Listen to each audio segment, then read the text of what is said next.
जुल्म की इंतहा देखें, जो शख्स अमर बिल मारूफ की बातें कर रहा था वही नहीं अनिल मुनकर निकला। जो सियासत को जिहाद कह रहा था वो पस मंजर में चालें चल रहा है।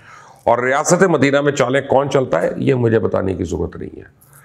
जो कह रहा था कि मंडियां लगी हुई हैं, खुद उस मंडी का सौदागर निकला, कहता है 5 तो मैं खरीद रहा हूं।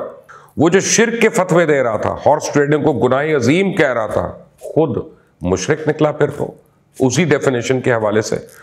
और जो अमेरिका की गुलामी से निजात दिलाने निकला था, खुद अमेरिका का गुलाम और नौकर निकला। मुझे लिफाफा कहने वालों, मेरा तो सिर्फ एक ही सवाल है, हुन ठंड पै गई है? तुमने तो एक यहूदी घर में शादी की जाके, मैं तो नहीं उसको बुरा समझता, अहले किताब है, अहले किताब है, अच्छी बात है, लेकिन तुमने की ना, तुम्हारे बच्चे भी वहीं पल रहे हैं ना, तुम्हारे बच्चे उसी माहौल में पल रहे हैं, वही तरबियत ले रहे हैं, वहीं पे बड़े हो रहे हैं, वो तो नहीं छोड़ के आ रहे तुम्हारे पास। तुम तो उनके दामाद बन के तुमने बनी गाला भी गिफ्ट में ले लिया। तुमने तो सादिक खान जैसे बंदे के खिलाफ लंदन में तुमने अपने साले की तुमने कैंपेनिंग की वहां पे, और तुमने कहा कि जी इसको वोट दे। तुम्हारी तो पूरी तरबियत ही वही है। उनके तुम्हारे बच्चों का मामू यहूदी, उनकी नाना यहूदी, नानी यहूदी, यहूदी साले की तुमने कैंपेन की, और तुम अपने भौंकने वाले कुत्तों कहते हो मेरे ऊपर मजहबी कार्ड खेले। लेकिन बहरहाल तुम मेरी किरदार कशी कर रहे हो, और तुम्हें ये उसका तो जवाब दे दो कि तुम्हारे दौरे हुकूमत में जब तुम वजीर आजम थे तो इसराइल से जहाज उड़ के आते थे। एवी श्रॉफ ने रिपोर्ट भी किया, पूरे ट्विटर के ऊपर टाइमलाइन है उसकी, कि आते थे और वो गायब हो जाते थे इस्लामाबाद के अंदर। वो तुमसे क्या मुलाकातें करते थे? और जो इजरायली मीडिया ने रिपोर्ट की कि तुम्हारे अपने वफाकी वजीर जो थे वो वहां पे गए थे और खुफिया मीटिंग्स कर रहे थे, वो कौन कौन थे? वो क्या कर रहे थे वहां पे? मुबश्शिर लुकमान वो पाकिस्तान का एंकर है जिसको सबसे ज्यादा टीवी पे देखा जाता है। अपने प्रोग्राम में वो ताकतवर लोगों को बेनकाब करता है। उन्होंने कहा यार मुबश्शिर लुकमान तूने गाड़ी कहां से ली? मैंने कहा तेरे बाप से नहीं ली। और ये डब्बू जो है ना भौंकने वाला, उसका बेस्ट फ्रेंड भी है। मैंने तो 2 दिन पहले बता दिया था ये भौंकने वाले कुत्ते भौंकेंगे, और ये जिसके कुत्ते हैं वो भी आपको पता है दज्जाल के। मैं तो अब इमरान खान को समझता हूँ दज्जाल है पाकिस्तान के लिए, और कि तमाम निशानियों के बावजूद अगर लोगों ने दज्जाल का यकीन करना है तो यहां पे भी वही हो रहा है। यानी ये दज्जाली है बेसिकली, कि हमें पता है, हमें जो यानी हमें इस तारे मिले हैं दज्जाल के मुतालिक, उसकी एक आंख होगी उसकी पेशानी पे, वो ये हरकतें करेगा, ये करेगा, ये करेगा, और फिर लोग उसके हाथ पे ईमान लेके आएंगे। तो मैं हमेशा ये सोचता था कि सब कुछ पता होने के बावजूद लोग कैसे ईमान लेके आएंगे, लेकिन अब मुझे यकीन हो गया इमरान खान को देख के कि नहीं, दज्जाल पे ये लोग यकीन करेंगे। देखते रहो, सोचते रहना, आज रात तुम्हें नींद नहीं आएगी, क्योंकि जिस दिन तुम्हें यह पता चल गया कि मैं तुम्हारी घर वालों की सबकी करप्शन बताऊंगा ना, उस दिन इमरान खान तुम खुद आओगे चल के। पहले जो थोड़ा जुआ खेला, फिर थोड़ी सी अय्याशी की, फिर थोड़ी सी फॉरेन फंडिंग की, फिर थोड़ी सी मनी लॉन्ड्रिंग की, और अब थोड़ी सी हॉर्स ट्रेडिंग, और शर्म नहीं आती है तुम लोगों को? उससे बड़ी बेहयाई क्या होगी कि अब ये बयानियां बनाने की कोशिश कर रहे हो कि एक नहीं 100 ऑडियोज भी आ जाए, हम इमरान खान को नहीं छोड़ेंगे, इमरान खान को सपोर्ट करेंगे क्योंकि इमरान खान हमारी जिद है, इमरान खान हमारा जून है। असल गेम इमरान खान के हाथ में है। और भाई जिसकी जिद और जुनून इमरान खान है वो उसको अपने घर ले जाए अपने घर रख ले, मुल्क का क्या कसूर? हाँ, लेकिन एक बात, घर ले जाने से पहले खावर मानिका का अंजाम जरूर याद रखना। ये आदमी घर ले जाने के काबिल भी नहीं है। मैं बताऊं इमरान खान के खेल, इमरान खान कितना बड़ा धोखा है। जब इमरान खान को पता चला कि इसके इक़्तिदार के पहले साल के बाद मैं बोलूंगा, तो उसने मेरे साथ वही किया जो उसने जहांगीर तरीन के साथ किया। इसने सुबह शाम अपने नैपी बदलने वालों के साथ किया, इसने अपने इर्द गिर्द दीगर एहसान करने वालों के साथ किया। जब मैंने उस्मान बुज़दार को हर सूरत कबूल करने से इनकार किया तो इसने वही खेल खेला जिसका यह आदी है।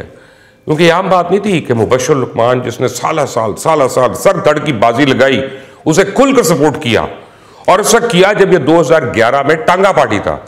सारे उसके बाद आए जब हवाओं का रुख बदलने लगा, उस हवा के चलने से पहले ही उसको मैं सपोर्ट कर रहा था। उस इक़्तिदार में ला के मुल्क की तकदीर बदलने के ख्वाब देखे। रवायती सियासतदानों को इस मुल्क की बर्बादी का जिम्मेदार कहा। इसे पता था कि जब मुबश्शिर लुकमान बोलेगा तो लोग उसको सीरियस लेंगे, तो उसने एक ड्रामा किया। उसने उस्मान बुज़दार को मेरे घर, इसी घर में भेजा, और उसी शहबाज गिल को इस घर में भेजा, इसी घर में उसने फिरदौस आशिक अवान को भेजा, इसी घर में उसने काफी लोगों को भेजा। जब मैंने इनकार कर दिया और उस्मान बुज़दार की नाअहली का ये मुझे जवाब नहीं दे सका, और बुशरा बीबी की टीम एक्टिव हुई, फयाजुल हसन चौहान की मदद से हरीम शाह और संदल खटक जैसे गंद को मेरे ऊपर कीचड़ उछालने के लिए लॉन्च किया गया। कहां है वो औरतें? क्यों नहीं उनके ऊपर कुछ हुआ? वो प्राइम मिनिस्टर हाउस तक चली गई, फॉरेन ऑफिस तक चली गई, किसके कहने पे गई? वो एयरपोर्ट्स के अंदर आ रही हैं बगैर सिक्योरिटी के, उनको सरकारी मिनिस्टर की गाड़ी में वहां पे लाया जा रहा है, यानी हर जगह पहुंचाया गया उनको। मेरे साथ छेड़छाड़ी की कोशिश की गई।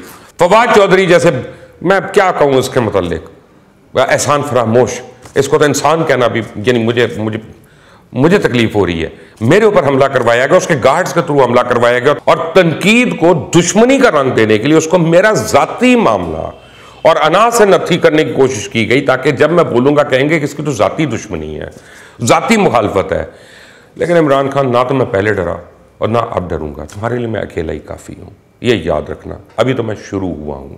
मीर जाफर और मीर सादिक, अरसलान बेटा कौन? वो जिसको बुशरा बेगम ने ब्रीफिंग की थी, याद नहीं? वो ऑडियो लीक हो गई थी कि ये करना है, मीर जाफर, मीर सादिक, यही स्पून फीडिंग है ना। सारा पोल खुल चुका है कि इमरान खान किन किन बैरूनी आकाओं से सारी प्लानिंग करके अपने चेले चांटों को ब्रीफ करता है। और ये मुझे डराने की कोशिश कर रही है, जिसने दर्जनों जंगें लड़ी हैं, अपना करियर एक बारी नहीं, दो बारी नहीं, पता नहीं कितनी बारी दांव पे लगाया। चाहे वो कोई मीडिया टाइकून हो, बिजनेसमैन हो, सियासी टाइकून हो, कब्जा माफिया हो, हुकूमत वक्त हो, मैं अल्हम्दुलिल्लाह पीछे नहीं हटा, ना अब हटूंगा। ये बट्टा मारेंगे, मैं पत्थर मारूंगा, ये गाली देंगे, मैं इनको इतनी शिद्दत से इनकी औकात दिखाऊंगा, इतनी शिद्दत से इनको जवाब दूंगा कि पत्थर कहीं से भी आए, जवाब इमरान खान मैं तुमको ही दूंगा। क्योंकि मुझे पता चल गया है कि इन भौंकने वाले कुत्तों पे, या इनकी कुत्तों की रस्सी जो है वो किसके हाथ में, कौन इनको ब्रीफिंग देता है, कौन इनके मुंह में एक एक करके लफ्ज डालता है। इसलिए इमरान खान, अब समझ जाओ, तुम्हारा वक्त आता जा रहा है। अभी तुम्हारी बहुत सी बातों पे मैंने पर्दा रखा हुआ है और मैं चुप हूं। मैं तुम्हारे घर की बातों पे नहीं आया। मैंने अभी तक ये नहीं खोला कि तुम्हारी बहन ने किस तरह से पैसे कमाए और कैसे बाहर लेके गई और किस बंदे के थ्रू लेके गई। लेकिन तुम मुझे मजबूर ना करो। मुझे कहते हो कि मैं करप्ट सियासतदानों की करप्शन पे पर्दा डाल रहा हूं। मेरे 6000 ज्यादा प्रोग्राम में पता नहीं 3000 जो है वो मियां नवाज शरीफ की खानदान की करप्शन पे हैं, उनकी पार्टी की करप्शन पे। तुम मुझे बताओगे कि मैंने क्या करना है? तुम जितनी मर्जी बड़ी साइबर आर्मी तैयार कर लो, एक बात याद रखना, 100 सुनार की 1 लोहार की, तुम्हारे लिए तो मैं अकेला काफी हूं। ये दर्जनों की तस्वीरें दी हैं, उनकी जरूरत ही नहीं है। मैं तुम्हें बता रहा हूं, इमरान खान, बंदे के पुत्र बन जाओ। वो कहते हैं ना हम पंजाबी में कि बंदे के पुत्र बन जाओ, वैसे उसकी उम्मीद कम है।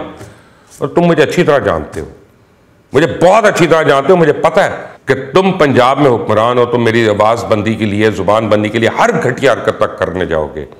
और जो इससे पहले भी तुमने घटिया हरकतें की हैं, वो मैं किसी और वीडियो में तुम्हें बताऊंगा तफसील से। एक मैं जरूर अभी बेनकाब कर दूंगा।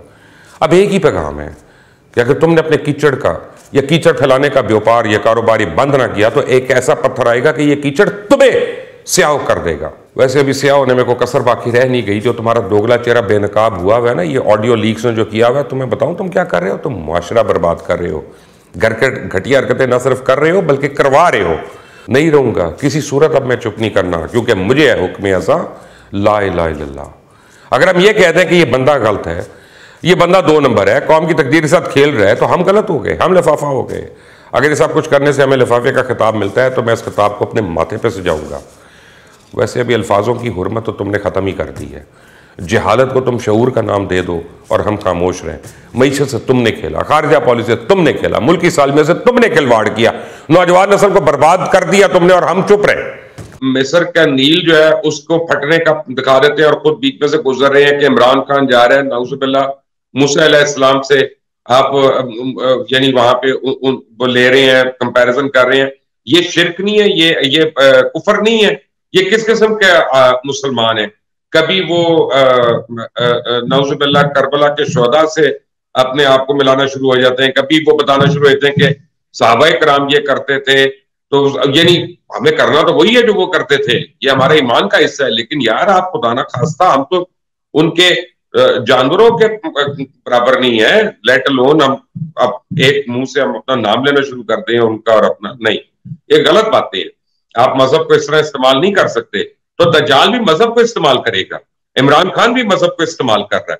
तो दज्जाल को और इमरान खान को अगर आप देखते हैं तो बड़ी कॉमन फैक्टर्स हैं, बड़े कॉमन ग्राउंड्स हैं दोनों में।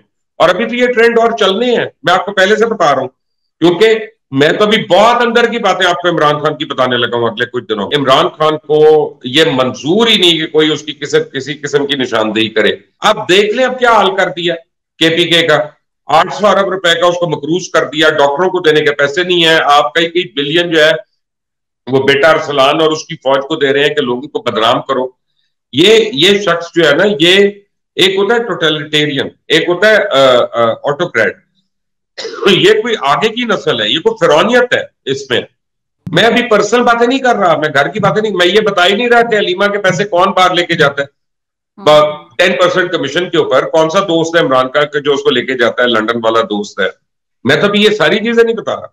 मैं तो अभी ये भी नहीं बता रहा कि खैर छोड़े, क्योंकि मैं ये समझता हूं कि मुझे पॉलिटिक्स तक रहना चाहिए। लेकिन अगर उसके पाले हुए कुत्ते जो है वो आगे भौंकना शुरू हो जाए तो फिर उनको जवाब देने के लिए मुझे कुछ ना कुछ तो बताना पड़ेगा ना उनको, ताकि उनको अपने दज्जाल के मुतालिक पता चल जाए कि ये दज्जाल है, दज्जाल। अब आगे का मंजरनामा मुझे जरा भयानक नजर आ रहा है।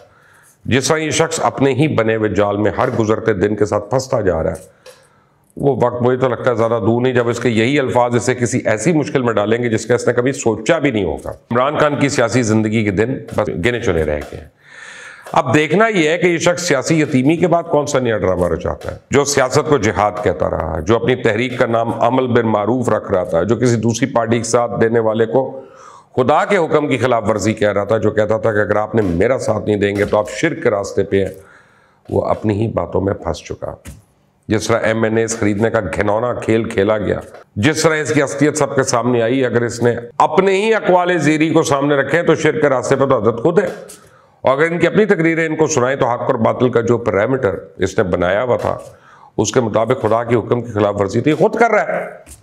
दूसरे सियासतदानों को सबसे बड़ी बुराई कहने वाला शख्स तो खुद सबसे बड़ी बुराई निकला, जो हलक फाड़ फाड़ कर आए दिन टीवी पर आकर कहता था ऐवानों में वोटों की मंडियां लगी हुई हैं, सियासतदान वोट खरीद रहे हैं, वोट खरीदने की सबसे बड़ी मंडी तो इसने खुद लगाई हुई थी। जो दूसरों को दर्ज देता था कि ये जमीरों के सौदे करते हैं, वो तो खुद लोगों के जमीर खरीदता फिर रहा था। 5-10 कहता था ना कि मुझे चीजों का पता है। उसे इसी बात का पता था कि लोग खरीदे कैसे जाते हैं, डर्टी पॉलिटिक्स कैसे करते हैं, लोगों के खिलाफ गलीज गालियों वाले ट्रेंड्स कैसे चलवाए जाते हैं, अपने से इख्तलाफ करने वाले से बदला कैसे लिया जाता है, फंड्स का सवाल करने वाले का गिरबान कैसे पकड़ते हैं, लोग कैसे खरीदते हैं, साइफर कैसे गुम कर देते हैं, अमरीकी साजिश का बयानिया बनाकर कैसे खेलते हैं, ये सब कुछ पता था। जो कहता था मेरे से बड़ा ईमानदार कोई नहीं, इसकी सारी ईमानदारी की कहानी अब आपने भी सुन ली। जो लोगों के मासूम जहनों को जरखेज कहते हुए इनमें नफरत के बीज बो रहा था, मीर जाफर और मीर सादिक के ब्रांड्स बना रहा था, एक सफारती मरासले को तरोड़ बरोड़ का जिस तरह पेश किया, उससे बड़ी ईमानदारी क्या होगी। खैरात का आया हुआ पैसा जिस तरह अपनी गंदी सियासत में झोंक दिया, उससे ज्यादा ईमानदारी की बात क्या होगी। नए पाकिस्तान के नाम पे एक मुल्क को जैसा खंडर बना दिया गया, उससे ज्यादा ईमानदारी क्या होगी। IMF से वादा खिलाफी करके मुल्क को डिफॉल्ट की तरफ धकेलने वाला, इससे बड़ी ईमानदारी क्या होगी। कौन झूठ को अपनी मीठी आवाज और अच्छी शक्ल की पैकिंग के साथ लोगों को प्लेट पे रखकर पेश कर रहा था। क्या अहल होना यही होता है कि आप अपने ही मुल्क के साथ 2 नंबरियां शुरू कर दें? अहल होना यही होता है कि जैसे ही आप आउट हो और अपनी नहली की वजह से आउट हो, नलायकी की वजह से आउट हो, गलत शॉट की वजह से आउट हो, तो विकेट उठा के ग्राउंड से बाहर भागने की कोशिश करें। अहल होना यह होता है कि अंपायर को आप एक्सटेंशन की ऑफर करें और जब बात ना बने तो उसी के खिलाफ एक गंदी मुहिम शुरू कर दें, इदारों को बदनाम शुरू कर दें, अपनी गंदी सियासत के लिए, गलीज सियासत के लिए मुल्क की सलामती को दाव पे लगाना शुरू कर दें। लहजे में इतना गरूर, इतनी रऊनियत कि खुद को कायदे आजम से बड़ा लीडर और सियासतदान समझ ले और कहता है मुझसे बड़ा तो कुछ सियासतदान ही नहीं। बड़ा सियासतदान कौन होता है? ओहदे की हुर्मत क्या होती है, आइन की पासदारी क्या होता है, कानून पे अमल करना क्या होता है, लोगों के इख्तलाफ को किस तरह बर्दाश्त करना होता है, इसको थोड़ी सी भी समझ है। और कितना बेनकाब होना है, किस हद तक जाना है। ममनुआ फंडिंग का पोल भी खुल गया, अमरीकी साजिश का भी पोल खुल गया, साइफर का पोल भी खुल गया, तोशा खाने की चोरी भी पकड़ी गई, पीरनी कैसे लोगों को गद्दारी के फतवे बांटती थी, अरसलान बेटे ने कैसे बच्चों को लोगों की किरदार कुशी के लिए भर्ती किया हुआ था, वो भी पकड़ा गया। फराग गोगी की करप्शन की फैक्ट्रियां भी पकड़ी गई, बुजदार के सारे घपले भी बेनकाब हो गए। इसके बाद क्या रह जाता है सादिक और अमीन होने में? मुबश्शिर लुकमान वो पाकिस्तान का एंकर है जिसको सबसे ज्यादा टीवी पे देखा जाता है। क्यों देखा जाता है? क्योंकि मुबश्शिर लुकमान ताकतवर लोगों की करप्शन लोगों के सामने लेके आता है। अपने प्रोग्राम में वो ताकतवर लोगों को बेनकाब करता है। अब ये सुन लिया ना, ये तुम्हारे अपने अल्फाज हैं, मेरे नहीं। और तुमने एक दफा नहीं कहे, ये तुमने बार बार कहे, कई बार कहे, कई पब्लिक जलसों में कहे।